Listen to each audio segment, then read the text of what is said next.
1 minute ago, British politics was turned upside down. Keir Starmer is out. Yes, out, and the man who forced him there is none other than Nigel Farage. This is not a drill. This is not a rumour. This is the political earthquake that millions have been waiting for. What just happened inside Westminster is already being called the most shocking moment in UK political history. What you're about to hear will change the way you think about British politics forever. It is 11 a.m. in Westminster. The air is tense, almost electric. Parliament is in session, and everyone expects a typical day of heated debates, back-and-forth questions, and a few polite insults across the benches. But what no one expects is what happens next. Keir Starmer, the Prime Minister, walks in with his usual calm, measured look. But today something feels different. Reporters whisper that private polling numbers are catastrophic. Some say Starmer's own cabinet has begun quietly discussing his future. And Nigel Farage, sitting only a few feet away, looks like a man with a plan. When the Speaker calls for debate, Farage stands. The chamber goes quiet. His first words are calm but sharp enough to cut through the room like a knife. "Mr. Speaker," he begins, "this government has failed the British people. It has failed to deliver on its promises. It has failed to control our borders. And most of all, it has failed to tell the truth." The benches stir. A few murmurs ripple through the chamber. Starmer watches, stone-faced, but Farage is just getting started. He begins listing one failure after another: immigration numbers, rising costs, broken pledges. Each word lands like a hammer. Farage's voice does not rise. He does not shout. He does not wave his arms. He simply speaks, slowly, deliberately, like a prosecutor delivering a closing argument. By the time he finishes, the entire chamber is silent. Even Labour MPs are listening intently. This is not just political theatre, this feels like a trial. And the man in the dock is the Prime Minister of the United Kingdom. Then comes the moment no one will forget. Keir Starmer rises to respond. At first, his tone is measured, almost calm. He accuses Farage of twisting the facts, of painting a picture designed to divide the country. But as Farage presses him, interrupting, pushing, refusing to back down, Starmer begins to lose his composure. His face turns red. His voice gets louder. He bangs the table. He points a finger across the chamber. "You are not fit to lecture this government," he shouts. The chamber gasps. The Speaker calls for order, but Starmer ignores him. He keeps going, louder, more emotional. "This is nothing but a circus. This is nothing but a stunt from a man who has never held responsibility." He takes a step forward, his voice cracking, his finger still shaking at Farage.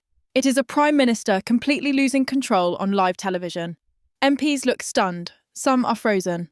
Others exchange glances, realising they are witnessing history.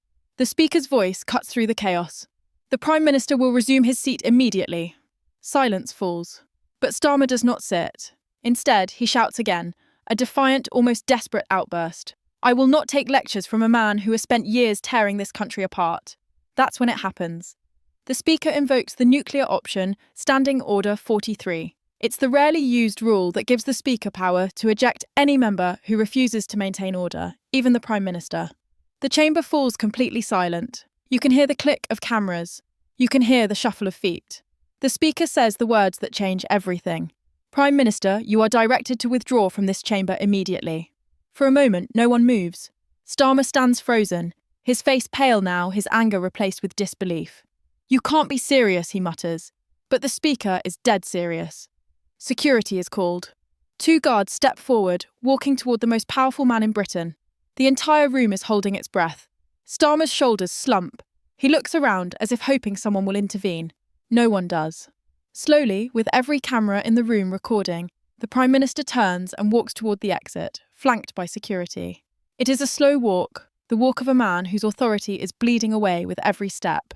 But the most brutal moment is still to come. As Starmer reaches the door, Nigel Farage speaks again. His voice is calm, almost sad. "This is not about me," he says softly. "This is about leadership. This is about accountability. The British people deserve better." The contrast could not be sharper: one man calm, in control, the other humiliated and walking out of the chamber. Within minutes, the footage goes viral. Social media erupts. Starmer thrown out and Farage victory trend worldwide. News outlets break into live coverage. In pubs, offices and homes across the country, millions watch the moment on repeat. For some, it is shocking. For others, it is satisfying. For everyone, it is historic. The political consequences hit immediately. Emergency meetings are called at Labour headquarters. Backbench MPs start whispering about letters of no confidence. The government looks paralysed. Meanwhile, Reform UK experiences a surge like never before. Their website crashes from the flood of new members. Donations pour in. Farage's approval ratings skyrocket overnight. And this is just the beginning. The question now is simple but explosive. Can Keir Starmer survive this? Or has Nigel Farage just ended his premiership with a single showdown on the floor of the House of Commons? The hours after Starmer's ejection feel like a political earthquake. Westminster is buzzing. Journalists run through the corridors, MPs huddle in corners, and phones do not stop ringing. For the first time in modern history, a sitting Prime Minister has been physically removed from Parliament, and nobody knows what happens next. Starmer vanishes from public view. There is no statement, no press conference, no social media post. Downing Street goes completely silent. That silence is deafening and dangerous. It allows Farage and his allies to control the narrative. Farage wastes no time. Standing outside Parliament, he gives a short but devastating press conference. "What we saw today was not leadership," he says calmly. "It was a meltdown." When challenged on his failures, the Prime Minister chose anger over answers, shouting over substance. Britain deserves better than this. The clip spreads like wildfire. Within hours, it has been viewed millions of times across every major platform. The contrast is striking. Starmer red-faced and shouting, Farage measured and calm. The media piles on. Newspapers run brutal headlines. The Daily Mail declares humiliated, PM dragged out. The Telegraph calls it a constitutional crisis. Even Labour-friendly outlets struggle to defend Starmer. The Guardian writes that the Prime Minister's outburst risked everything Labour has built. Commentators openly question whether he can survive the week. Late-night comedians turn the incident into a running joke. Memes flood TikTok and Twitter. Starmer edited as a video game character being ejected. Clips set to dramatic music, parodies that go viral. But beneath the humour, the political damage is real. Overnight polling shows Labour's support collapsing. Approval ratings for Starmer personally drop by double digits. Focus groups are brutal. Words like unstable, embarrassing, and unfit dominate. Even loyal Labour voters are shaken. One woman in Birmingham tells a radio show, "I voted for him because I wanted a serious leader, not someone who shouts like a child." Another caller says, "If he can't control himself in Parliament, how can he control the country?" Inside Labour HQ, panic sets in.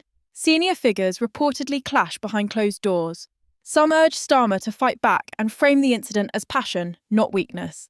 Others warn that any defence will only keep the story alive. Deputy Prime Minister Angela Rayner is said to be furious, telling colleagues Starmer has embarrassed the party and the country. Leadership rivals smell blood. Wes Streeting, Yvette Cooper and David Lammy are suddenly mentioned in hushed conversations as potential successors. Meanwhile, Conservatives seize the opportunity. Rishi Sunak calls a press conference demanding an immediate vote of no confidence. "A Prime Minister who cannot control his temper cannot control the country," he says bluntly. Constitutional experts join the debate. Professor Vernon Bogdanor warns that this event raises serious constitutional questions about whether a Prime Minister ejected from Parliament can continue governing. Has the Speaker overstepped, or has he set a new precedent that permanently weakens the office of Prime Minister? Legal scholars argue late into the night. By the next day, the story is global. American networks like CNN, MSNBC, and Fox News lead with the footage of Starmer being escorted out. The Washington Post runs a headline calling it the most dramatic day in Westminster in generations. French and German officials quietly express concern about Britain's political stability. The Australian Prime Minister is asked if he still has confidence in Britain's leadership. His hesitation before answering says it all. Starmer finally breaks his silence 48 hours later. He appears in a hastily arranged press conference, looking tired but defiant. He calls Farage's remarks a dangerous provocation and accuses the Speaker of overreacting. But the statement lands poorly. Reporters grill him about his behaviour, asking why he ignored parliamentary order and whether he will apologise. He refuses, insisting he was standing up for the values of compassion and decency. The clip is replayed endlessly, but instead of calming the crisis, it pours fuel on the fire. Reform UK capitalises on the chaos. Farage embarks on a whirlwind tour of key constituencies, speaking to massive crowds. His message is simple. The crisis escalates when constitutional lawyers file for an emergency review with the Supreme Court. The question, Can the Speaker legally eject a sitting Prime Minister under Standing Order 43? This case is unprecedented. Britain's highest court will now decide whether the Speaker has authority over the head of government, a ruling that could reshape the balance of power in Westminster forever. The hearings are set to begin within days, and political analysts warn that the outcome could determine the survival of Starmer's government. As all this unfolds, public trust in politics hits a record